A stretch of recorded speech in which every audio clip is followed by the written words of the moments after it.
Yo soy Pedro Pantoja. Hace 15 años iniciamos la fundación de un proyecto que se llamó Belén Posada del Migrante. My name is Mariam Al-Khawaja and I am the co-director of the Gulf Center for Human Rights and the Bahraini Human Rights Defender. Soy Elena Maleno Garzón, soy defensora de derechos humanos en la frontera sur de Europa. Soy investigadora especialista en migraciones y trata de seres humanos y activista del colectivo Caminando Fronteras. My name is Ruth Mombi. I'm a social justice activist, a human rights defender from Kenya, working with a movement of women called Bunge la Wamama Mashinani, that's translated to Grassroots Women Parliament. Mi nombre es Yolanda Okeli, vengo de Guatemala. Estoy trabajando por el medio ambiente, por los recursos naturales. Bueno, soy Andrés Krakenberger, activista de derechos humanos. Yo diría que desde el año 82, si no me equivoco. También soy portavoz de la Asociación contra la Pena de Muerte Pablo Ibar y es realmente en esta última calidad que se me ha invitado a estar aquí. L'exposició s'emmarca dins el projecte Ciutats Defensores dels Drets Humans com Granollers, que aquest dijous l'ha presentat al Museu de la Ciutat. El projecte portarà a Catalunya 6 activistes que treballen pel respecte als drets de les persones a països com Mèxic, Marroc, Bahrain i Kènia. Han estat rebuts per l'alcalde i diversos regidors i han explicat les seves vivències. I és que la comunicació és clau per difondre què passa en aquests punts del planeta i per conèixer els conflictes en què estan lluitant. La Ruth ha explicat la seva història i la seva lluita al Centre de Cultura per la Pau de Can Jong, on ha demanat una major consciència al món per defensar els drets humans. Per això ha agraït a la ciutat que doni suport als activistes dels drets humans que, com ella, aquests dies expliquen els seus testimonis a Catalunya. Bueno, contadnos un poquito la experiencia de participar en este ciclo de Ciudades Defensoras de los Derechos Humanos. ¿Qué supone para vosotros? Bueno, por un lado pensamos que es un proyecto muy interesante porque significa implicar a los municipios, con lo que eso tiene de sensibilización, porque se llega a distintas capas de la sociedad que muchas veces están bombardeadas por los medios de comunicación y que no les llegan verdaderamente las informaciones desde el terreno. Y eso por una parte, y por otra parte también es una protección para los defensores y defensoras al visibilizarlos y, quieras que no, a través de las instituciones municipales protegerlos, porque muchos de los que están aquí pues están amenazados de muerte o han sufrido ya atentados contra su vida. L'activista Elena Maleno, de Caminando Fronteres, ha obert al Prat les terceres jornades de les Ciutats Defensores dels Drets Humans, un programa impulsat per 14 ajuntaments, per la Comissió Catalana d'Ajuda als Refugiats i per l'Institut de Drets Humans de Catalunya. Mariam Al-Khawaja i Andrés Krakenberger són els altres dos activistes que han visitat el Prat per explicar la seva experiència en la defensa dels drets humans. Ella va ser una de les impulsores de la Primavera Àrab al seu país, Bahrain. Com a conseqüència, els seus pares van ser empresonats i ella va haver d'exiliar-se a Dinamarca. Les vivències del pare Pantoja han servit perquè els estudiants coneguessin de primera mà els problemes i els abusos que viuen alguns infants que migren, sols o en família, del seu país d'origen per buscar un futur més pròsper. La xerrada és del projecte Ciutats Defensores dels Drets Humans, una iniciativa amb l'objectiu de donar a conèixer la feina dels activistes per la pau i conscienciar els ciutadans sobre la necessitat d'integrar la defensa de la pau.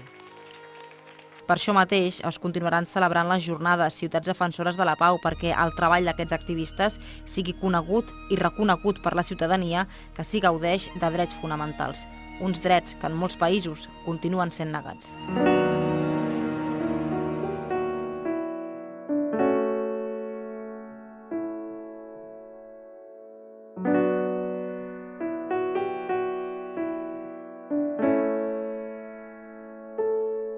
I work in Mathare, one of the largest slums in Kenya that has a population of 500,000 people, which does not have access to basic rights. And when I talk about basic rights, it's access to education, access to health, access to proper and clean water. I became an activist because of the inspiration of the situation that I was living, the situation that I was brought up in. Having come from this poor, marginalized community where all these human rights violations were taking place, I was inspired to become the voice of the people to become the voice of the voiceless people in this community, to stand and defend what is right, to stand and demand accountability from my government, to stand and demand equal opportunities for the youth and also for young women in Kenya.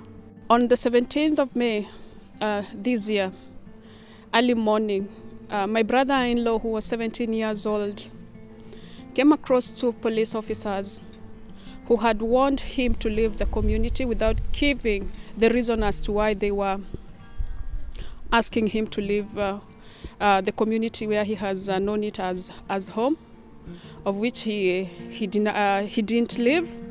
And officers told him that we warned you before, and today is your last day. You'll never see the sunlight. And that's how they executed him mercilessly, spraying a lot of bullets in a... Gosh, it's so emotional the way he died, because he was pleading and begging for his life. But these heartless police officers will not let him live. And this is not the only case that has been happening in my community. Is it neither the first or the second, but innocent young children in Mathare and also youth are losing life in the hands of the police. Arbitrary arrests, framing up charges, freedom of movement and association. It's one thing that the Kenyan youth, and especially the youth living in the informal settlement, don't have a right to. So for me, right to life in the ghettos, especially the Kenyan ghettos, it has been highly violated. Life in the ghetto, it's worthless. It's not respected. Right to life is, according to the International Human Rights Convention, that's something inherent. No one has the right to take your life, but not in some communities where I come from. That doesn't exist. As much as you are poor, as much as you live in the condition that we live in, we are so much oppressed, and we don't have someone to stand against all these violations. Be it parliament, they'll never talk about it. The vision of our movement is to give voice to these to the voiceless women in our community, and we envision we have a bigger vision of where we want to see every woman empowered, an empowered woman who can stand for her own rights, with or without bunge la wamama mashinani.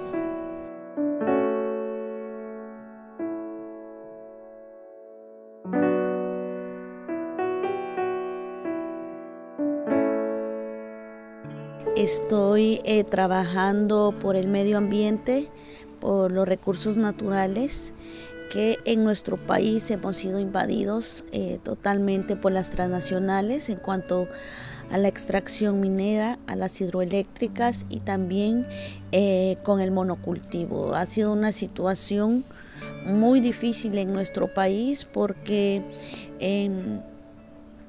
con la total impunidad y corrupción con nuestros gobiernos, las transnacionales han llegado a violar totalmente nuestros derechos y a causarnos una problemática social, una problemática en cuanto a que los que estamos defendiendo estos recursos y estamos exigiendo a las transnacionales que se respeten nuestros derechos, nos hemos visto también en situaciones difíciles como el peligro que corre nuestras vidas por denunciar esta problemática que hay, como también la criminalización que se nos hace por estar defendiendo nuestros derechos. Que sí es importante poder dar a conocer que las empresas no son garantes de nuestros derechos, de respetarlos, aunque el discurso de ellos es que traen el desarrollo, que traen el progreso, que traen el empleo,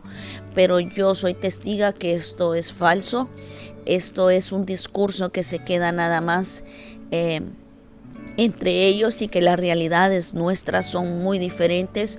No nos ponemos al desarrollo y al progreso, porque para nosotros el desarrollo y el progreso es la educación y la salud, y estas empresas lo que manejan como desarrollo y progreso es la infraestructura, nada más una infraestructura que va a estar mientras ellos saquean nuestros suelos. Cuando ellos saquean, las comunidades se quedan desoladas, contaminadas, y estas hospitales o estas escuelas que ellos pueden llamar se quedan sin médicos y sin maestros. Lo único que queda es el desastre y nuestros hijos contaminados. El ser esposa, el ser hija es una tarea, es una labor muy fuerte, porque también nuestros hogares y nuestros hijos se ven totalmente afectados. Soy madre de dos pequeños hijos que, si en realidad ellos son el motivo y la razón para luchar, también son una de las cosas que más me quiebra, el saber que mis hijos están sufriendo tanto, el tener que estar aislados porque su madre tiene medidas cautelares, el saber que en los colegios donde estudian también se les limita al acceso por el miedo de que en un momento vayan a atacarnos y los hijos de los demás alumnos puedan ser afectados. Hace una situación bien difícil, porque antes de yo realizar mi activismo nunca tuve problemas, nunca tuve amenazas. Las amenazas empezaron desde que me pronuncié en contra de los proyectos y de la manera en que las empresas transnacionales vienen a imponer y a causar daño a nuestras comunidades. Ha sido una situación difícil porque desde mi atentado sigo con amenazas, sigue la persecución y sigue la criminalización. Tengo demandas en mi contra, demandas que la empresa se ha inventado, acusándonos de coacción, amenaza, retención ilegal, situaciones que sabemos que son totalmente falsas, pero que también tienen la colaboración de nuestros gobiernos y la justicia para poder criminalizarnos.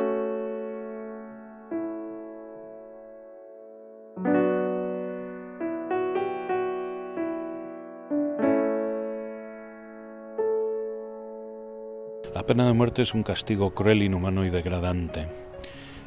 Posiblemente también sea de los más arbitrarios en cuanto a su aplicación de facto en el mundo, ¿no? Hoy por hoy el país que más la aplica es China, para una serie de delitos, muchos de los cuales ni siquiera implican el uso de la violencia. Incluso se aplica para delitos económicos. Y China es un país que está ejecutando del orden de 1.500 personas al año, condenando a muerte a 3.500 personas al año aproximadamente, en números redondos. Pero estas son solo cifras de las que somos conscientes, de las que tenemos noticias. La cantidad real puede ser muy superior. Además, en China se dan las circunstancias de que es un país en donde se ha condenado a muerte a gente básicamente para extraerle sus órganos y con esos órganos utilizarlos pues para operaciones de trasplantes de órganos de personas ricas. Esto yo creo que es una muestra de la insensibilidad que puede contraer también la pena de muerte en un régimen en donde las garantías procesales brillan por su ausencia. Pero también la pena de muerte, incluso en un sistema que pretende ser garantista como el de los Estados Unidos, también se da, tiene graves defectos, ¿no? Se da el hecho de que la pena de muerte es discriminatoria en países como Estados Unidos. Si uno mira la población de los diversos corredores de la muerte en Estados Unidos, uno aprecia que la proporción de personas afroamericanas, hispanas y asiáticas en los corredores de la muerte es muy superior a la población, a la de las proporciones de la población, ¿no? Son minorías que además suelen ser económicamente débiles y no siempre pueden pagarse un buen abogado para una buena defensa. Es más, en Estados Unidos el dinero es clave a la hora de tener una buena defensa. Hay un turno de oficio, como creo que en todos los países occidentales. En ese turno de oficio hay buenos profesionales también, por supuesto, pero están todos sobrecargados de trabajo.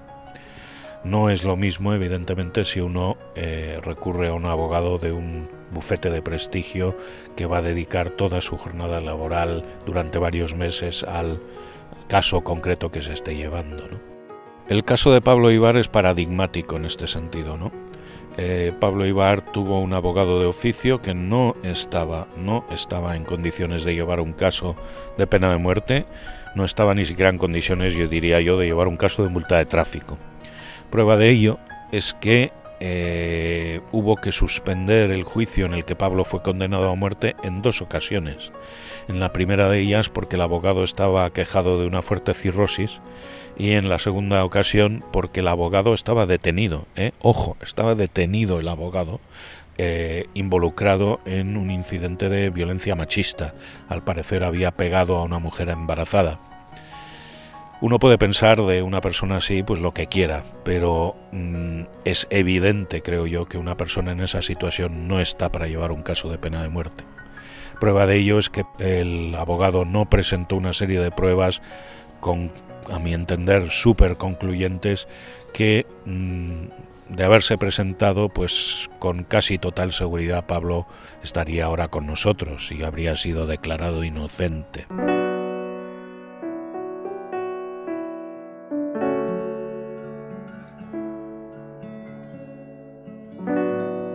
So in 2011, the people of Bahrain decided to start a revolution where they were demanding basic human rights and freedom and dignity. Because they took to the streets and protested peacefully, the government cracked down. People have been killed. Thousands of people have been arrested and tortured. Thousands of people were fired from their jobs. Medics who treated protesters were arrested and tortured. Footballers who play on the national team who participated in the protests were arrested and tortured. On the 17th of February, while people were sleeping in the square where the main protests were happening, which was called Pearl Square, at around 3 or 4 in the morning, riot police attacked people while they were sleeping. Now there were men, women and children in the square at that point. I was there myself, and I witnessed how the police attacked the square and attacked people while they were sleeping. There were no warnings given at all. And the way that they attacked, they weren't trying to empty the square. They were closing off the square to make sure that people couldn't get out, and the people who were stuck on the inside were then subjected to severe beatings, and some of them were executed on the spot. Now, I was one of the lucky people who made it out of the square that morning, and I was invited to go to Geneva to speak at the Human Rights Council about what I had witnessed in the Pearl Square during that attack, but also the other violations that had occurred during those days. Now, when I think back to it, I think that that invitation changed the story of my life, because if I had not left at that point, I would have been in Bahrain when the Saudi and the Emirati, the UAE military came into Bahrain and the real crackdown started and people were arrested and tortured, and I would have been on that list if I had been in Bahrain at that point. Since then, the situation pretty much remains the same. There's still protests almost every day, and there's still arrests almost every single day. Unfortunately, because Bahrain is in the Gulf and because they're best friends with Saudi Arabia and the United Arab Emirates, it means that there's no international accountability for the government of Bahrain. It means that despite all of the human rights violations and all of the human rights crimes that the Bahraini regime has committed, there is no international accountability for those crimes. My work mainly is on advocacy, so I travel around the world to meet with activists and governments and institutions and so on to talk to them about the human rights situation in the Gulf, but also in the other countries that we cover. Generally, we've seen that the space for civil society has become almost non-existent in most of the countries that we work on. Human rights defenders are under constant threat and attack. Many of the human rights defenders we work with have been subjected to threats, have been subjected to arrests, have been subjected to beatings and or torture. And some of them have even been killed. After the protest movement started in Bahrain in 2011, the regime first arrested my uncle. They sexually assaulted his wife and they threw him off the second floor. and then they arrested him, and then they came for my father, and they beat him unconscious in front of my family, breaking his jaw in the process. And then they arrested him with 2 of my brothers-in-law, who are not activists, but they were arrested for being married to my sisters. They were all very severely tortured. I was personally beaten by police and then imprisoned in last year when I tried to go visit my father in prison. But due to international pressure, I was released and able to leave the country, but I'm currently sentenced to 1 year in prison. So if I ever try to go back to Bahrain now, I'll go directly to prison. The situation of my family is not exceptional. It's the story of hundreds and hundreds of families in Bahrain.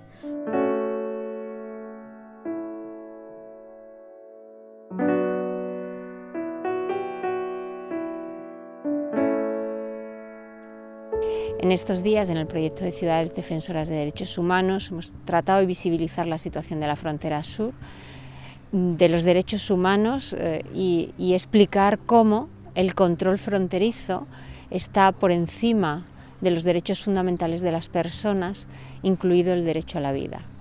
Explicar y visibilizar esta realidad de la frontera sur para tratar de cambiarla y explicar cómo Europa, desde hace más de una década, ha pagado a estados cinturón, a otros estados donde no se respetan los derechos humanos, para hacer el trabajo de ese control migratorio, que por ello se han producido muchas muertes, muchas mutilaciones y muchos accidentes. Sensibilizar, explicar esto y dar una oportunidad a todas las personas refugiadas, menores, víctimas de la trata, que están en nuestra frontera sur y que están pidiendo que el Estado español y los Estados europeos las protejan.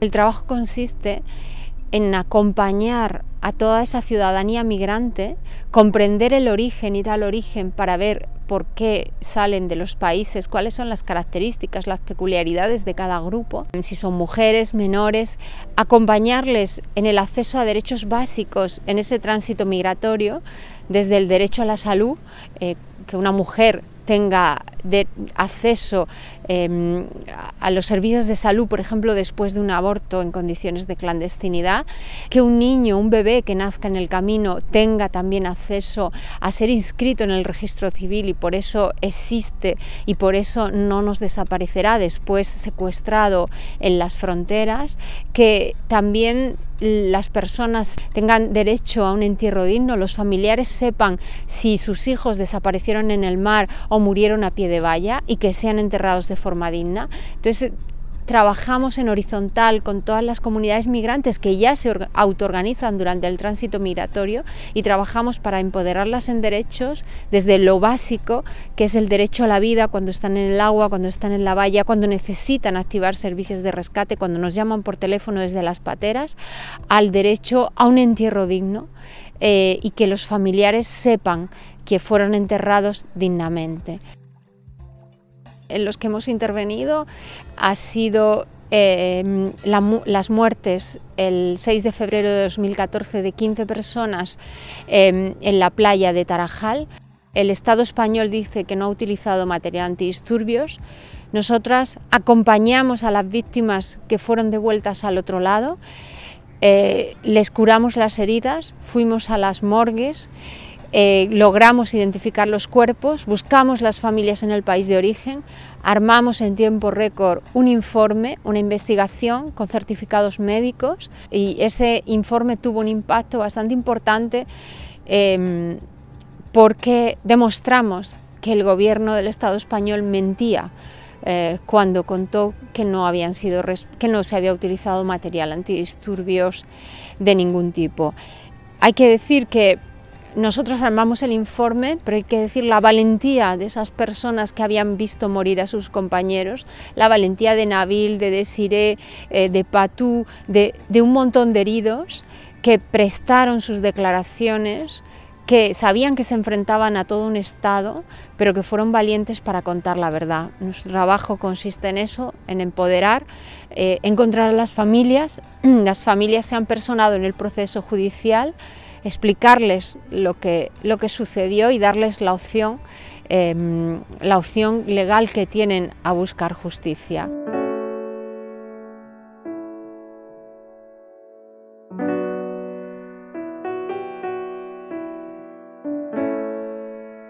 Desde 1998 supimos del huracán Mitch en Centroamérica, que destrozó los 3 países de América Central, los más pobres, Honduras, Guatemala y El Salvador. Y desde entonces supimos que iniciaba su camino a través de México una dolorosa migración forzada de Centroamérica. Entonces comenzaron a llegar por todo México, comenzando su viaje desde Chiapas, Tabasco, la frontera con Guatemala, viajando arriba de los vagones del tren La Bestia. Belén Posada del Migrante es una casa que recibe diariamente por lo menos a 200 migrantes centroamericanos. Desde el amanecer hasta el anochecer, recibimos esa gente que va llegando con un hambre desesperada, violados, golpeados, despojados. Nuestra casa no es nada más un lugar para que la gente llegue, coma, descanse, se cure. No, teníamos que abarcar todas las vertientes y todas las dimensiones de la migración, como una red de proyectos sociales, como una red de antropología social completa. La visión jurídica, la visión religiosa, la visión psicológica, la visión de ayuda humanitaria, la visión política, la visión de una articulación y de una inserción social y cultural de esta migración. Después del 2009, ya habiendo denunciado los secuestros, constatamos que sigue creciendo el número salvaje de esta tragedia humanitaria. Pero desde el 2010 se juntan otras tragedias, las masacres. La primera, agosto 23 del 2010, la masacre de los 72 migrantes asesinados. Las mujeres ya sabían desde los primeros movimientos migratorios que migrar por México era ser parte del cementerio de los centroamericanos, de la violencia tanto del crimen organizado como del Estado.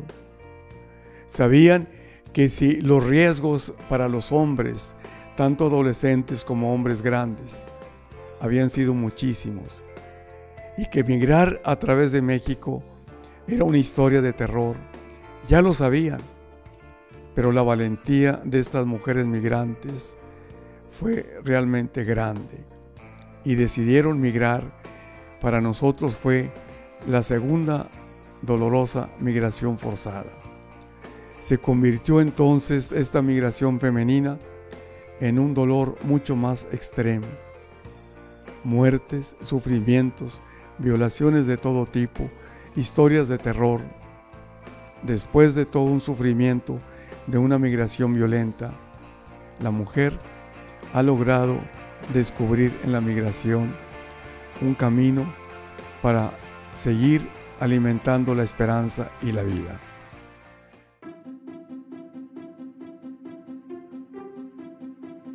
Escuchar a los actores políticos que hablan de liberación social, que hablan de ciudadanía, que hablan de derechos humanos, que han generado procesos educativos tan maravillosos para que haya una participación del pueblo, una concientización de verdadera colaboración, no solamente como sujetos receptivos, sino también como verdaderos actores.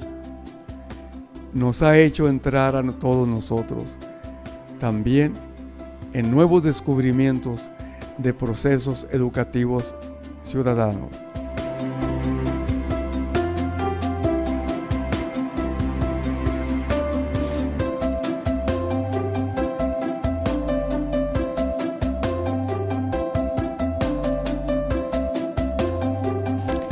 Bueno, el proyecto es agotador, pero también hay dos cosas que hay que resaltar. El primero es la protección que proyectos como este pueden dar a los defensores y defensoras de derechos humanos, ya que en ellos están implicados administraciones públicas, aunque sean administraciones municipales. Y segundo, que los cambios se construyen desde lo más pequeño, la ciudadanía, los municipios.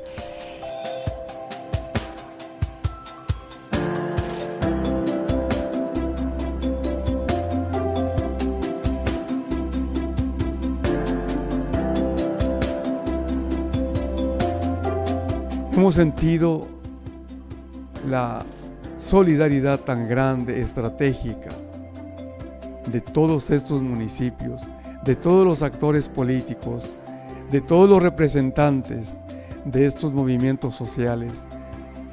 Descubrir que la autonomía, el crecimiento, el haberse declarado realmente un sistema político abierto a las diferentes vertientes, a la diversidad de los derechos humanos, esto nos ha llenado de admiración y de alguna manera es un bagaje, una alforja inmensamente grande, cultural, política, social, que nos llena de esperanza.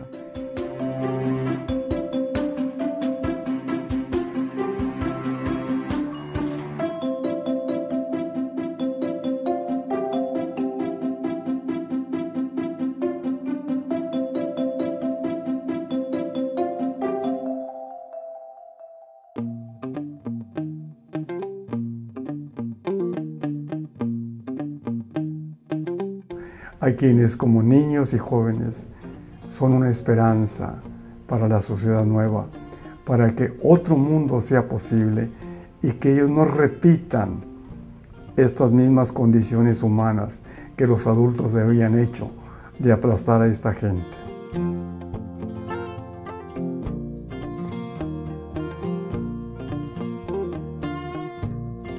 Para mí ha sido importantísimo porque siempre he creído que la juventud es el futuro del mundo, que tenemos que preparar más defensores, que tenemos que preparar la conciencia de los jóvenes y también poder hablar no solo a organizaciones ni a ONGs.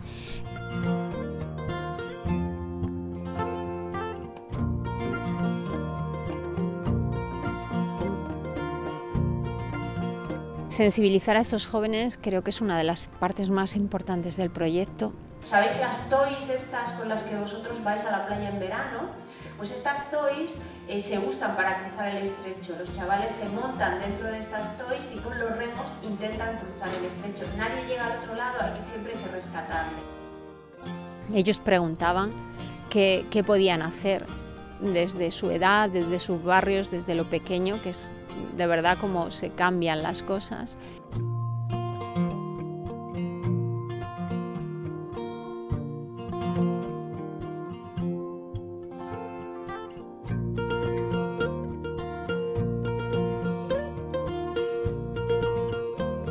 I realized that a majority of these students think that Africa is one this big country, and they think Africa is a homogeneous community where everyone African is an African without but I also noticed that they have a lot of information about the Northern Africa, but basically it's because that Spain and North Africa borders each other.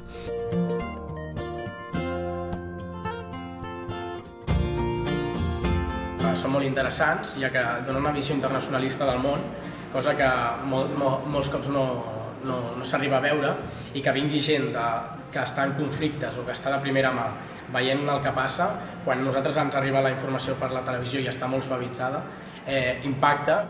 Y hacían cosas impresionantes, como por ejemplo en San Boi hicieron una obra de teatro representando nuestras luchas. Y yo me moría llorando de ver la obra de teatro, de ver esa sensibilidad tan extrema de esos niños. Porque ustedes son el futuro de este mundo. Tengo la esperanza de que con jóvenes como ustedes pueda calar estas tristezas que se están viviendo, estas violaciones a nuestros derechos. Desde vuestro barrio, trabajando porque la vecindad sea posible, desde las actividades culturales, vosotros y vosotras podéis hacer algo desde hoy mismo, desde esta tarde mismo. Some of the students were chatting to each other and laughing and not really paying attention. And so when it was my turn to speak, I decided to not speak about my experience or the situation in Bahrain, but rather to focus on explaining to the students why it was important for them to care. Why it's important for people, when they see injustice, when they see crimes, when they see human rights violations, to react to it. And I explained to the students that when they see something wrong, when they see something unjust happening to someone, and they choose to not react to it, it affects them more personally as human beings than it affects the victim. And the last thing they should want is to grow up in a society of adults who are apathetic to human rights violations, because at the end of the day, it's going to affect even the human rights that they have in their own country. You know, a lot of times we talk about Nelson Mandela and Gandhi and Dr. Martin Luther King and so on, and we talk about them as if they were exceptional heroes, and the way that we talk about them makes them seem like you know, heroes that we could never be like. And I explained to them that these were normal human beings. They were just like me and them, and they only became who they are because they woke up every morning and decided to be a positive influence on this world. Permitamos que esa luz ilumine y sean ustedes parte y sean ustedes garantes de que este planeta, de que este mundo sea mejor.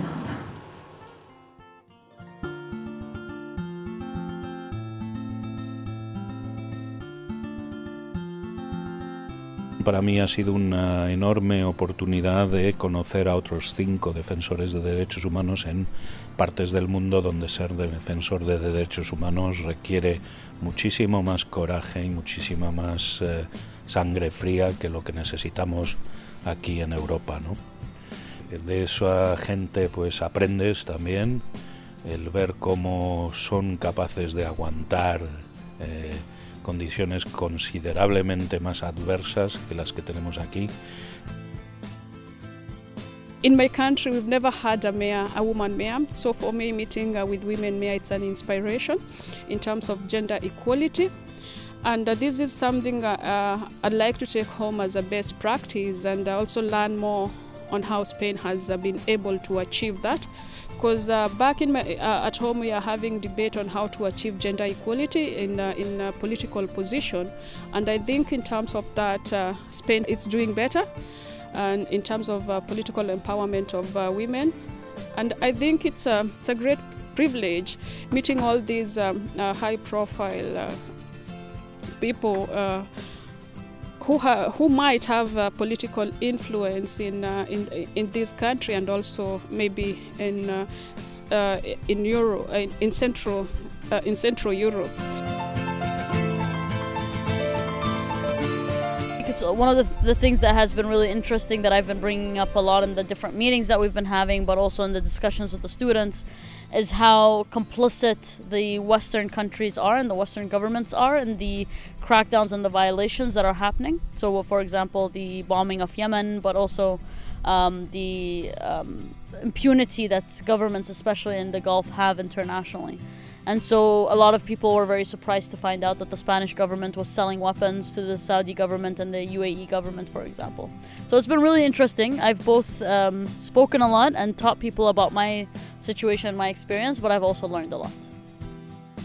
But it has been a great experience also sharing the problems and also like comparing the developing countries and Europe as a developed continent to understand how human rights are being viewed and or how even the African story is being portrayed by the Western and also the Western media. It has been a great process, but I also like the warmth of the Spanish and the Catalonian people.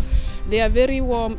As much as there is that barrier, they are very friendly and they want to engage and also speak to you. And I've been into some European countries where many of them like have their private spaces, and it's different here in Catalonia. People are very warm and they are ready to welcome you, engage you, hug you, which I find quite exceptional. La lucha que hago creo que es por ellos, creo que es por los niños sin voz, creo que es por las futuras generaciones por las que lucho, porque es necesario hacer esa sensibilización en este mundo tan indiferente, que no es solo en Guatemala está pasando esto, que hay cantidades impresionantes de transnacionales en todo el mundo y que nosotros no las estamos viendo. Entonces por eso es que creo importante hacer esta lucha. So for me, this partnership, I want to take it further. I want to build this relationship with all these people that I have met around, so that to build a formidable movement that can bring both Spanish people and also the Kenyan people, because we don't have a diplomatic tie with Spain and Kenya, and for me I think this is the first step towards achieving that. Decir que el estar en esta gira en Barcelona para mí ha sido importantísimo, poder compartir con otros activistas, con otros defensores de derechos humanos en diferentes áreas. Para mí también ha sido de mucho cargarme de energía, y estoy como muy motivada el saber que el proyecto acá en Barcelona es un proyecto que tiene visión de futuro.